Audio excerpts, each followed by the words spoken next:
Selamat malam para mahasiswa yang saya cintai. Dalam kesempatan ini saya dalam pertemuan ke-7 ingin menyampaikan bahasan tentang produk need one konsumen. Nah, hal ini tentu ada kaitan dengan materi atau bahan UTS yang akan saya sampaikan ke Anda, di mana nanti Anda akan memberikan jawaban atau komentar dan sebagainya dari kasus yang saya sampaikan. Di dalam kasus yang saya sampaikan dalam UTS itu, saya ingin mengajak Anda untuk melihat film tentang perdagangan saham. Nah, jadi di sana ada perdagangan saham yang ada di Wall Street, Amerika. Di dalam film yang berjudul The World of Wall Street, di mana aktornya adalah Leonardo DiCaprio, film ini adalah film pesanan, di mana perdagangan saham saat itu dalam posisi yang kurang menggembirakan, sehingga para pialang membuat film ini tujuannya adalah mengangkat supaya perdagangan saham akan bangkit kembali. Nah, di dalam film itu yang diaktori oleh aktor terkenal tadi, memang banyak hal-hal yang memang semacam promosi ya, semacam promosi. Dengan promosi itu harapannya adalah si pembeli saham akan tertarik dan akhirnya membeli dan melakukan perdagangan. Nah, disitulah yang menariknya. Saya ingin suatu komentar dari Anda, bagaimana film itu menurut Anda yang sudah mendapatkan pelajaran perilaku konsumen selama ini seperti apa? Nah, itu kalau saya jawab nanti ini adalah kisi-kisi. Jadi intinya bahwa film ini adalah film bagus, semua nilai bagus, hanya terus terang aja persoalannya film ini termasuk film yang tidak berhasil sehingga tidak mendapatkan Oscar. Nah, ini nanti setelah melihat film itu Anda bisa mengomentari seperti pertanyaan-pertanyaan yang saya sampaikan. Baik, kalau tadi kita sepintas bahas tentang UTS, mudah-mudahan kis-kis atau kisi tadi Anda sudah tangkap bahwa film itu ternyata gagal, kan gitu.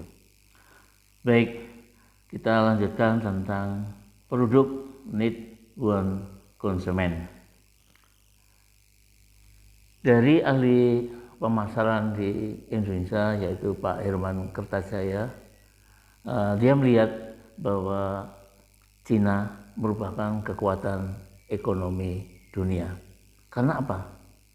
Negara Cina ini sudah menuju pada kekuatan ekonomi dunia. Selain pertumbuhan ekonomi yang tinggi tiap tahunnya, produk-produk Cina juga mulai menunjukkan perannya.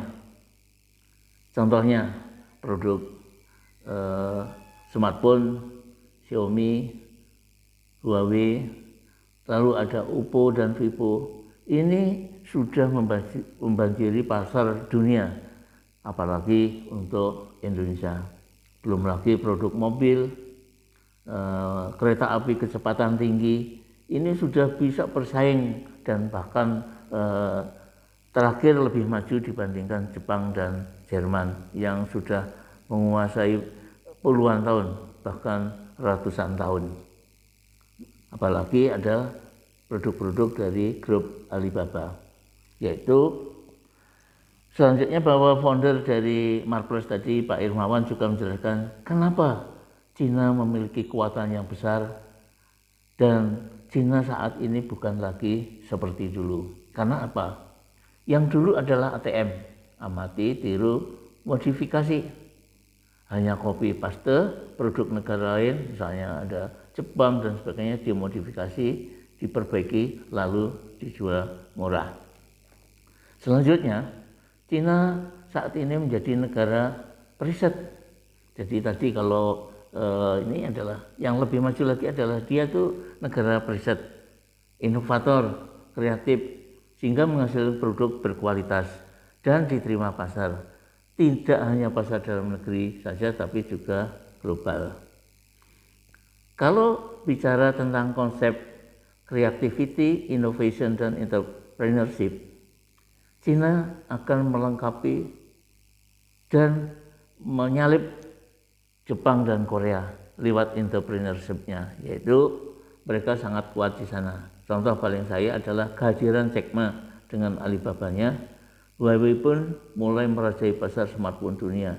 Itu akan menjadikan mereka sebagai the new Asia dan bersaing di dunia dengan kekuatan ekonomi barat.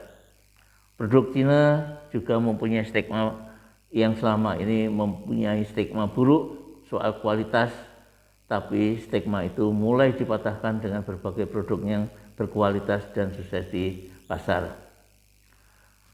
Cina mulai memutarbalikkan stigma buruk produknya, karena produk Cina melekat sebagai produk yang berkualitas rendah, dan itu ditunjukkan dengan kasus-kasus yang banyak terjadi di masyarakat. Misalnya sekarang ada telur insektisida, kemudian ada pangsit yang bermelamin, urea dalam kacang panjang, beras plastik dan sebagainya, sehingga itu semua merusak produk Cina dan menjadi reputasi dunia di mata konsumen menjadi kurang baik. Selain produk makanan, Cina juga mulai merambah industri tadi ponsel, kemudian yang sudah mulai bagus, tapi harganya bisa murah.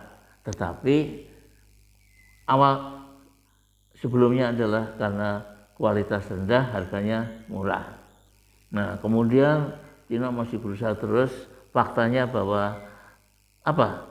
Bahwa inovasi adalah menjadi kunci Cina berhasil kesuksesan saat ini. Jadi tadi dengan pengalaman yang sebelumnya harga murah karena kualitas rendah, itu diputarbalikkan sekarang dengan adanya riset sehingga bangkit.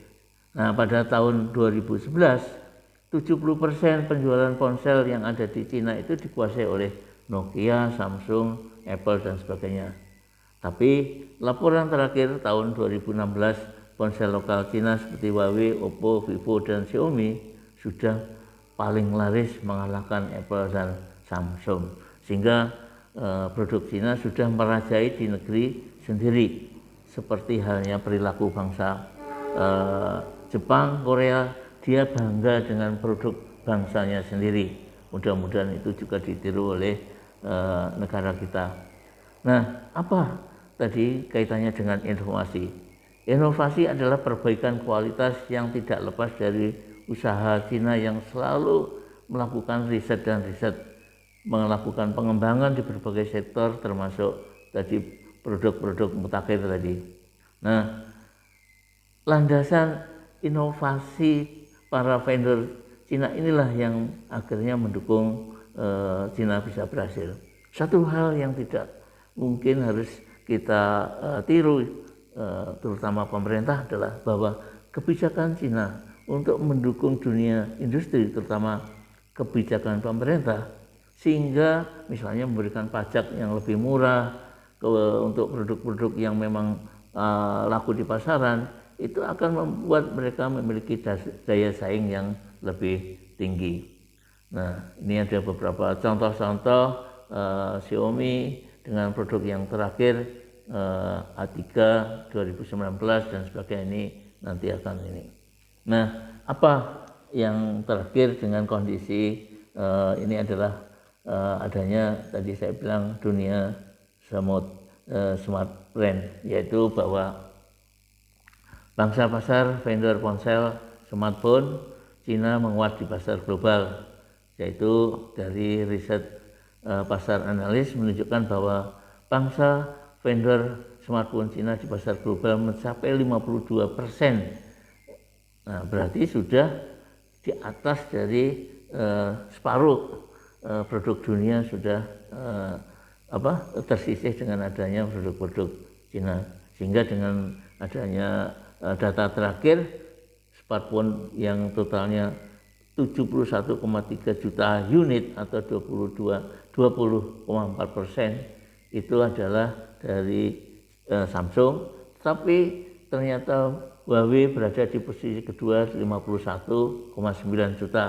disusul Apple, kemudian disusul dengan brand dari produk Cina. Tetapi kalau di total bahwa memang di Cina yang memiliki merek-merek itu adalah lebih dari satu, tetapi kalau itu dikumpulkan mana produk Cina, mana produk negara Korea dan Amerika, produk Cina totalnya akan lebih besar. Berarti sudah mulai menggeser dari istilahnya Samsung dan iPhone.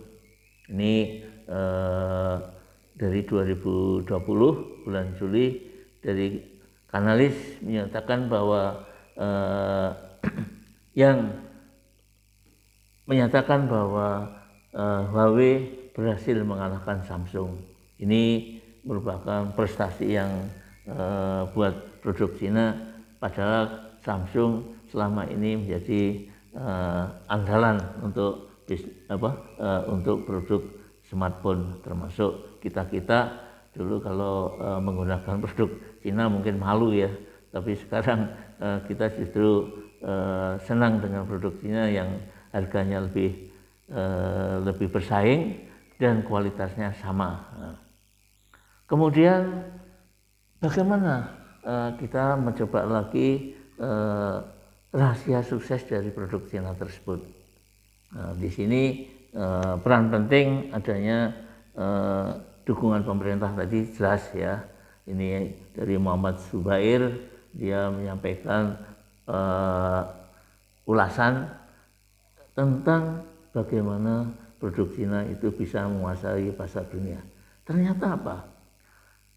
Yang dari tulisan tersebut bahwa menunjukkan bahwa UKM yang di backup oleh pemerintah tadi menguasai ada di negara Cina, dan itu orientasinya adalah untuk ekspor.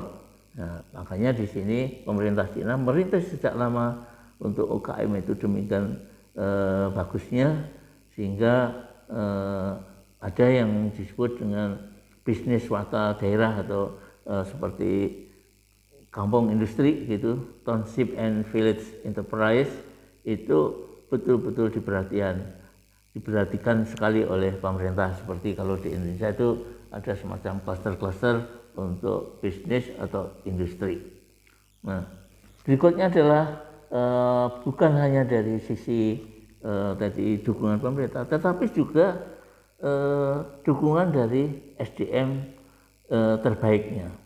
Jadi SDM terbaik ternyata ini banyak yang berhasil menjadi pengusaha sukses. Jadi yang selama ini di Harvard, di Stanford dan sebagainya itu adalah ternyata lulusannya itu adalah lulusan dari Cina yang mereka berhasil lebih baik. Jadi bukan hanya mengenai pemerintahnya, tetapi SDM-nya sendiri ternyata bisa bersaing dengan negara Barat. Justru disitulah yang akhirnya banyak dari mereka yang meneruskan pendidikan di luar negeri, berhasil di luar negeri, mereka membangun di negaranya yang disebut dengan program diaspora, dan itu diikuti oleh di Indonesia juga, bahwa menarik kembali orang-orang yang berhasil di luar negeri untuk membangun negaranya. Nah, bagaimana dengan Cina bakal menguasai bisnis properti dunia? Ciputra adalah salah satu pebisnis properti yang berhasil di Indonesia. Dia melakukan penilaian di mana dia mengacungi jempol bahwa orang-orang Cina sudah mulai, pengusaha Cina dan orang Cina itu sudah menguasai bukan hanya di negaranya sendiri, tapi sudah mulai di Amerika dan di beberapa negara. Justru itu properti-properti yang terkenal di luar negeri juga sudah mulai dilirik oleh pengusaha-pengusaha Cina, termasuk kalau di Indonesia sekarang ada pembangunan jalan kereta api kecepatan tinggi antara Bandung Jakarta, ini juga oleh Cina, belum lagi ada jalan tol dan sebagainya. Nah, kemudian ini sejarah ya, bahwa pada awalnya pembangunan tol di Cina dengan pembangunan tol di Indonesia itu Indonesia lebih duluan. Jadi Jakarta Cikampek itu Cina waktu itu belum punya tol, tapi Indonesia sudah punya. Nah, pada saat itu Indonesia kalah, Indonesia menang. Tetapi sekarang Indonesia yang sudah mulai awal pembangunan tol Cikampek sampai sekarang itu dengan pemerintahan Presiden Jokowi ada pembangunan tol yang dikebut seakan-akan mengejar ketertinggalan. Tapi kalau dihitung itu tidak lebih dari 2.000 km. Sedangkan di Cina saat ini sudah memiliki 280.000 km jalan tol. Jadi sudah berapa kali lipatnya ya. Kita yang duluan lebih dulu menang, terakhir ini dikebut aja baru dapat 2.000. Kalau di Cina sudah 280.000 kilo. Artinya apa? Memang dengan adanya jalan tol itu bisa menunjang pembangunan di daerah di sekitar jalan tol itu sendiri menjadi kluster-kluster untuk industri dan sebagainya. Itu yang akhirnya membuat Cina lebih maju. Nah, kemudian berikutnya adalah mengenai mobil. Cina juga tadi smartphone sudah juaranya.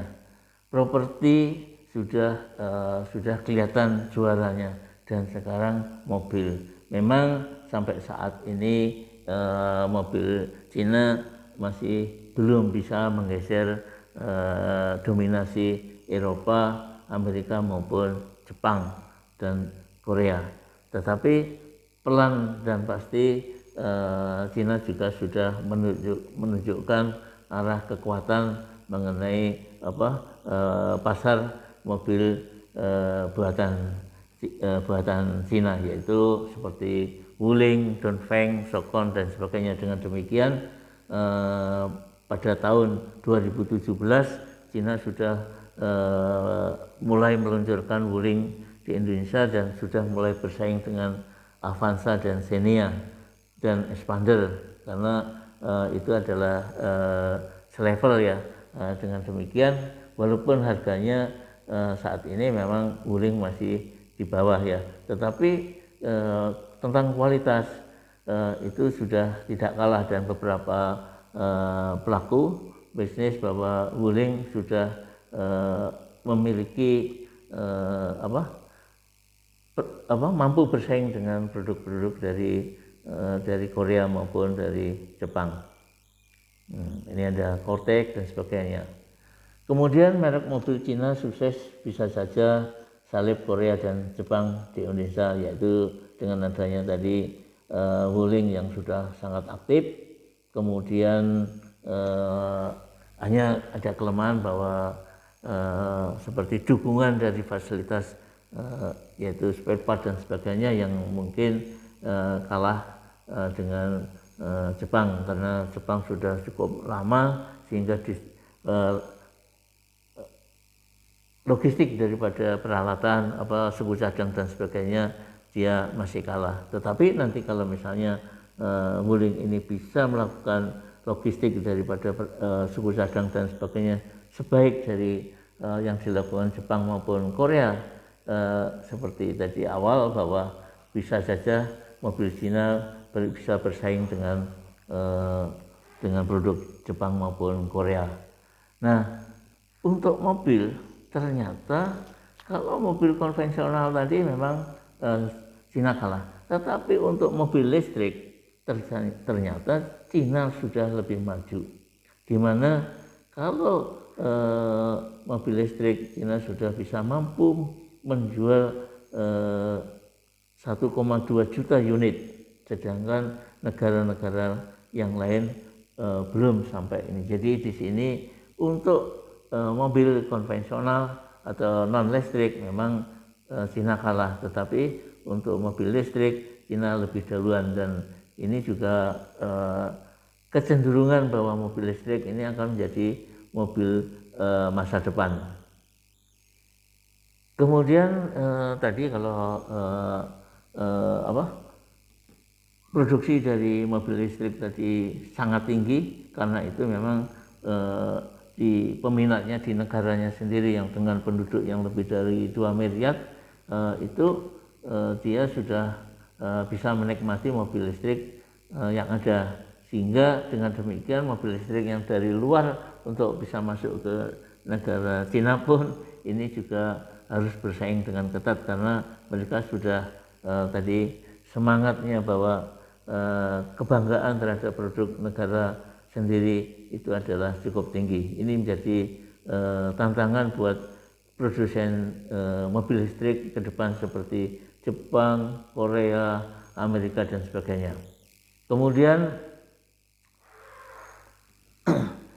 tetapi untuk yang terakhir memang ada kecenderungan bahwa ada penurunan ya untuk Cina dalam penjualan, tetapi tadi karena terjadi pembelinya yang banyak, tetap jadi mereka yang terbanyak, sehingga di tahun 2019 terjadi penurunan hampir 11% ya. Ini karena perang dagang antara Amerika dengan Cina ini dampaknya ke negara Cina sendiri juga besar, di mana yang selama ini juga Cina dapat dukungan dari dari Amerika, pemberian peralatan dan sebagainya, tetapi dengan adanya perang dagang ini semuanya berdampak. Nah, tetapi dampak dari penurunan itu pun Cina masih menjadi istilahnya itu produsen yang paling besar dan pembeli yang paling banyak. Ini dalam kasus ini adalah kita angkat Huawei. Apa sih Huawei ini kok bisa terkenal? Ternyata Huawei sebagai pemasok perangkat telekomunikasi dan jaringan komunikasi yang terbesar di Cina, tetapi saat ini juga di dunia. Nah, karena apa? Punya jaringan, ya terutama banyak industri-industri yang bukan hanya tadi di depan tadi bahwa kualitasnya baik dan harganya murah, itulah yang membuat produk-produk Cina bisa bersaing. Dan ternyata yang menarik bahwa pendiri atau pemilik dari owner dari perusahaan Huawei itu adalah mantan militer. Nah, justru ketika itu dengan dia gesit ya, dia dengan pendidikan yang militer tadi, dia di dalam bisnis pun dia betul-betul bisnis yang sehat, karena itu tadi, karena latar belakang dari pemiliknya tadi. Kemudian berikutnya adalah merupakan tadi Huawei tadi adalah pertama adalah sebagai pemasok peralatan telekomunikasi, tapi juga tadi sebagai produsen nomor 3 smartphone di dunia juga setelah Samsung dan Apple. Kemudian dengan adanya yang ketiga, tiga hal yang menjadi pedoman di mana Huawei itu bisa berhasil ada namanya 3PAS. 3PAS ini sangat dikenal dan ini disosialisasikan terus-menerus kepada konsumen, sehingga perilaku konsumen dimanapun akan tahu tentang 3PAS, yaitu PAS kualitasnya, PAS teknologinya, dan PAS harganya. Ini yang membedakan dengan produk-produk yang lain. Tapi dengan adanya teknik-teknik seperti Huawei ini menjadi ancaman buat negara seperti Amerika dan sebagainya, sehingga dengan demikian banyak trik-trik atau mungkin kejadian di beberapa kesempatan antara misalnya Huawei dianggap sebagai pembobol dari jaringan perusahaan di Amerika dan sebagainya, atau menyadap perusahaan di Amerika dan sebagainya. Nah, itu adalah persaingan dagang tingkat tinggi ya. Tetapi itu semua sudah diantisipasi dengan baik, karena apa? Huawei tadi di samping dia memiliki kemampuan yang tinggi, ternyata didukung oleh pegawai yang sangat besar, yaitu pegawainya aja 170.000 pegawai, terbesar di dunia. Karena apa? 40% dari karyawan Huawei yang berjumlah saat ini merupakan tim riset dan pengembangan. Jadi coba kebayang, 170.000, 40%-nya itu memiliki background sebagai tim riset dan pengembangan. Nah, ini yang membedakan dengan yang lain. Sedangkan 60% yang lain di berbagai produksi, di bidang produksi, marketing, sumber daya, distribusi, dan lainnya yang ada di dunia. Ini yang membedakan posisi dari pegawai 40% yang tadi memiliki kegiatan di bidang riset dan pengembangan. Nah, ini ada melihat di mana 64% dari jumlah pegawai masuk dalam kepemilikan perusahaan. Jadi di sini seperti saya cerita sedikit ke Anda bahwa saya pernah waktu training di Jepang, saya datang diajak oleh expert saya dari JICA datang ke pabrik Toyota. Ternyata inovasi itu yang dilakukan oleh Toyota itu didukung oleh adanya pegawai. Terus pegawainya itu 5.000 pegawai itu ada tugas untuk membuat setiap tahun sekali itu desain dari mobil. Jadi gambar mobil baru. Jadi kalau dikatakan bahwa seperti Toyota itu kekurangan desain mobil, enggak. Pegawai yang di Jepang aja dia bisa tiap tahun itu bisa mengumpulkan desain-desain dari mobil-mobil baru. Nah, dari seluruh pegawai tadi setelah dilakukan seleksi, yang terbaik 1, 2, 3 itu diberi kesempatan dia untuk wisata bersama board direktur ke Amerika, ke Eropa dan sebagainya. Itulah kebanggaan dari pegawai bahwa dia mampu sebagai juara inovasi untuk membuat desain baru, dan sekaligus dia mendapatkan kepercayaan bukan hanya uang tapi semacam pengakuan dari perusahaan bahwa dia bisa bersama dengan direksi. Jadi SDM tadi sama dengan yang ada di Huawei tadi, yang 40% adalah bidang riset dan pengembangan. Tapi kalau ini adalah makanya kalau di negara-negara luar itu kenapa suami istri tidak boleh sama-sama bekerja di dalam satu perusahaan? Maksudnya kalau misalnya si istrinya itu orang di bagian dari latar belakang ekonomi, mungkin dia suaminya adalah teknik atau desain. Nah, tapi kerjanya bukan di perusahaan tersebut. Seperti tadi di Toyota tadi, justru yang menang itu bukan mereka yang desain, latar belakang desain, justru itu hasil dari pekerjaan dari suaminya, kan gitu. Nah, inilah teknik-teknik seperti itu kenapa di dalam suatu perusahaan suami istri tidak boleh sama-sama bekerja. Nah, ini ternyata produk dari Huawei itu juga sudah digunakan oleh aktor terkenal, yaitu pemeran utama Bruce Wayne yang dari Batman. Dia menggunakan Huawei. Otomatis semua orang yang menonton film ini, oh ternyata Huawei digunakan oleh aktor ini. Nah, ini promosi tidak secara langsung ya.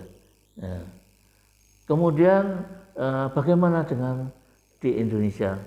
Ternyata di Indonesia Huawei juga sudah bekerja sama dengan XL dan sebagainya. Jadi seluruh operator seperti XL, Indosat, Telkomsel dan sebagainya itu jaringannya itu dipasok dari Huawei. Nah, untuk inilah bahwa ini sudah menguasai pasar dunia termasuk di Indonesia. Makanya ada seloroh bahwa smartphone yang semakin ngebom di Indonesia, nggak heran kemudian muncul julukan Indonesia sebagai Huawei Nation. Jadi karena smartphone yang digunakan oleh orang Indonesia sudah banyak. Seperti misalnya dulu Samsung, sekarang bangga dengan Huawei. Ini juga misalnya ada kegiatan antara Indonesia dengan Malaysia menggunakan jaringan kabel bawah laut. Ini pun juga Huawei. Jadi di sini semua bisnis, semua jaringan ada kaitannya dengan komunikasi itu kabel bawah laut ini sudah dihubungkan dengan teknologi yang dimiliki oleh Huawei. Nah, dengan demikian negara Arab, negara Amerika, negara Barat takutnya dengan Huawei karena dia sudah menguasai semua peralatan yang ada di ini, termasuk militer dan sebagainya. Nah, inilah pada saat terjadi perang tarif impor seperti dominasi industri teknologi informasi sangat-sangat menentukan sekali. Nah, kesimpulannya apa dari teknologi dari ini adalah ada 3 pas tadi, bahwa produsen barang haruslah berorientasi sesuai kebutuhan keinginan konsumen. Harga murah, kualitas bagus. Di sini bisa mampu menjawab 3 pas, yaitu pas kualitas, pas teknologinya, dan pas harganya. Ini yang tidak dimiliki oleh yang lain. Karena apa? Sekali lagi, ada 40% dari tenaga kerja dari 170.000 ada di bidang tim riset dan pengembangan. Kemudian yang kedua adalah bangunlah perilaku konsumen dalam membeli. Jadi di sini perlu adanya suatu motivasi yang diberikan agar konsumen tadi bangga menggunakan produk yang ini, khususnya seperti Jepang, Korea, Cina. Mudah-mudahan Indonesia nanti bangsa Indonesia juga cinta produk Indonesia. Jadi aku cinta produk Indonesia, seperti yang digalakkan. Kemudian kita harus meninggalkan kebiasaan ATM, tapi yaitu secara moral konsumen diganti dengan riset, kreatif, inovatif, wirausaha, kerja keras, memenuhi keinginan kebutuhan konsumen. Inilah yang terbaik, dan seperti halnya di Cina tadi, bahwa libatkan usaha kecil menengah UKM yang ada di Indonesia. Dengan demikian usaha-usaha yang ada di kita akan harganya bisa bersaing, kualitasnya bisa bersaing, teknologi bisa bersaing, tapi UKM-nya kebetulan bisa berperan di situ. Dengan demikian maju bersama-sama. Demikian yang bisa saya sampaikan, bahwa adanya produk yang berorientasi pada keinginan dan kebutuhan konsumen akan berhasil di benak konsumen. Saya tutup dengan wassalamualaikum warahmatullahi wabarakatuh.